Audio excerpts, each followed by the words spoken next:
When we think of the Earth's carbon cycle, we tend to ignore what's beneath our feet. We seem to forget that, like oceans and forests, soils also live and breathe.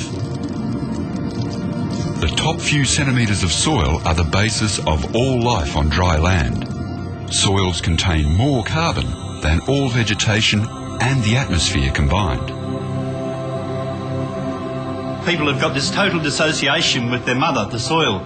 You know, everything we eat, everything we wear, 60 to 70% of all industrial inputs come from the soil, and yet we've lost that relationship. As fossil fuels and shrinking forests overload the atmosphere with excess carbon, what part can soils play in a solution to global warming? The answer may lie beneath the rainforests of central Amazon, in yellow soils long ago turned black, known by the locals as Terra Preta. If you live in the central Amazon, you can't avoid bumping into Terra Preta.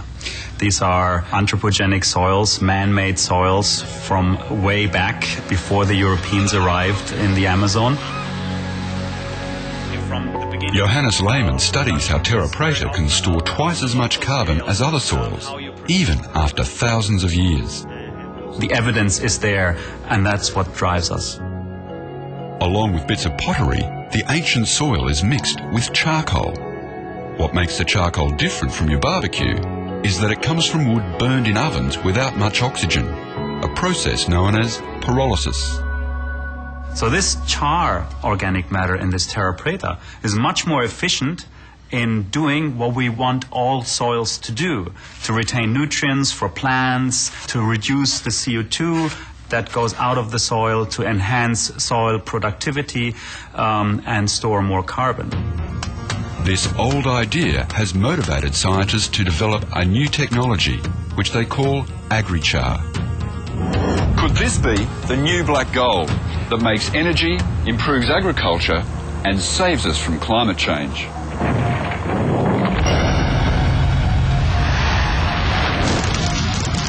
That's the inspiration behind this international conference in New South Wales.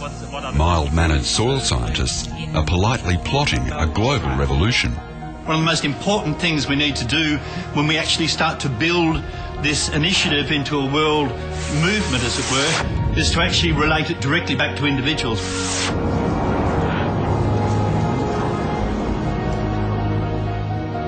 The ability of agrichar to restore soils and increase fertility is one thing. Now they're impatient for the world to use agrichar as a weapon against global warming. The IPCC has said soil carbon sequestration is a proven means of mitigating greenhouse gases. The Australian of the Year is right behind them. Your technology offers the possibility of taking carbon dioxide out of the atmosphere via plants, fast-growing plants, and for all intents and purposes, permanently sequestering that carbon in the soil. Tim Flannery is confident that the research by people in this room can have a global impact. Now, we don't know how big the potential is for using this globally. In other words, how many gigatons of carbon we can sequester. But my suspicion is it's large. Agrichar is especially relevant to our continent, with its old eroded soils starved of organic carbon. 75% of Australian soils have got less than 1% organic carbon. To have a healthy, productive agricultural system, 2% organic carbon is a level where you'd like to be at. A little bit of the Amazon has come to rural New South Wales, where Lucas van Zwieten and his team are adding agrichar to old dairy paddocks. Restoring the carbon content feeds life in the soil and increases respiration. As the soil breathes, the gases are collected in chambers. This is one of the very first long-term field sites. We are hoping that this trial will last 5 to 10 years. By analysing the gas content, they test how agrichar changes the greenhouse gases emitted from each hectare of soil. We'll do this every couple of days. These have been capped for 2 hours. and we're basically looking for greenhouse gases evolved in that period of time. Adding up to 10 tonnes of agrichar per hectare reduces the amount of carbon dioxide given off, while tripling the weight of the crop or its biomass. As well as that, they measure another gas that's important for global warming, nitrous oxide. Certainly nitrous oxide is a very serious greenhouse gas. It's 310 times more potent than carbon dioxide in the atmosphere.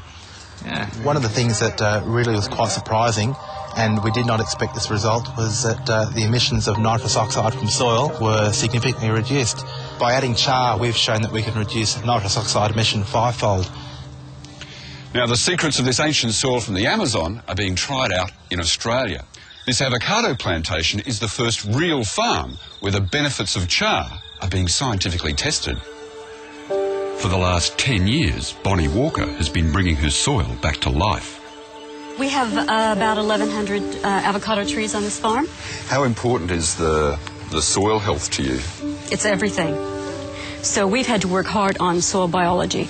What we've done is we've added as much organic matter as possible.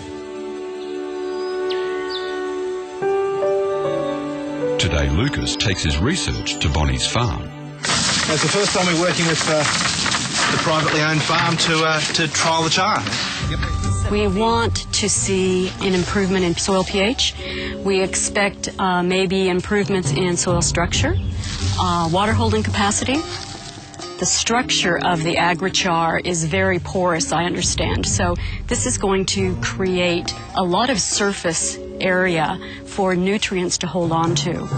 So this is very important because the fertilizer you do put out will stay there. The challenge is to make enough agrichar. The more carbon, the better.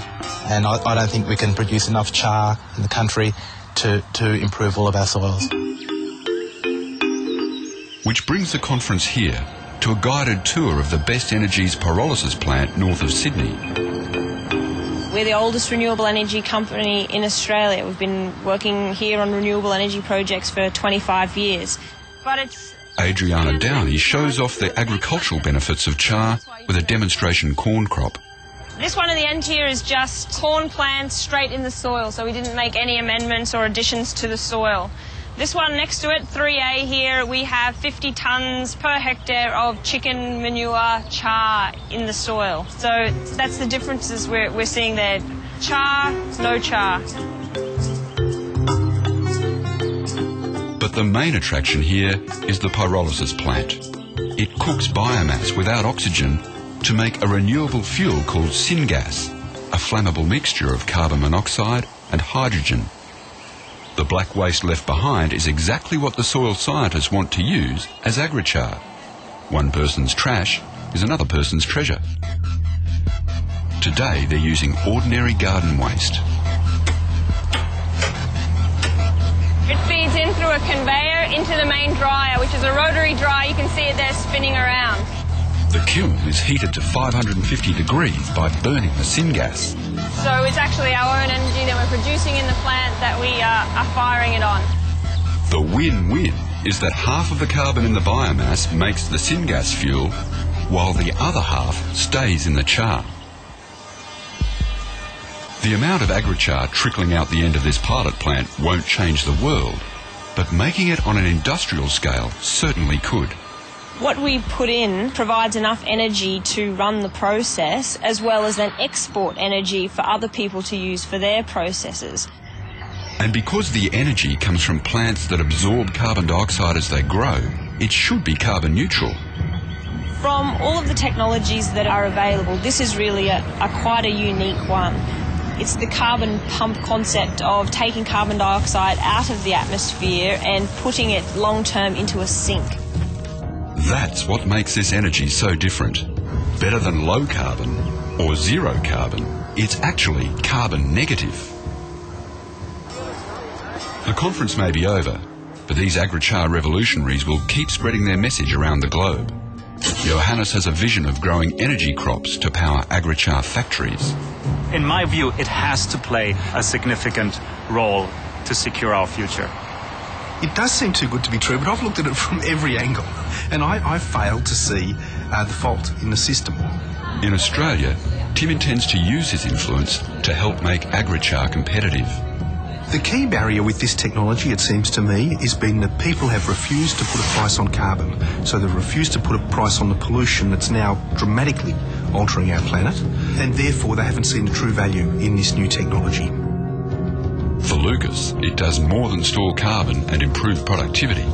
The beautiful thing here is that we know we've got a tangible decrease in greenhouse gas emissions from soil through the use of char. And Bonnie is proud to be the vanguard for introducing agrichar to Australian farms. This could be a very easy way to store carbon.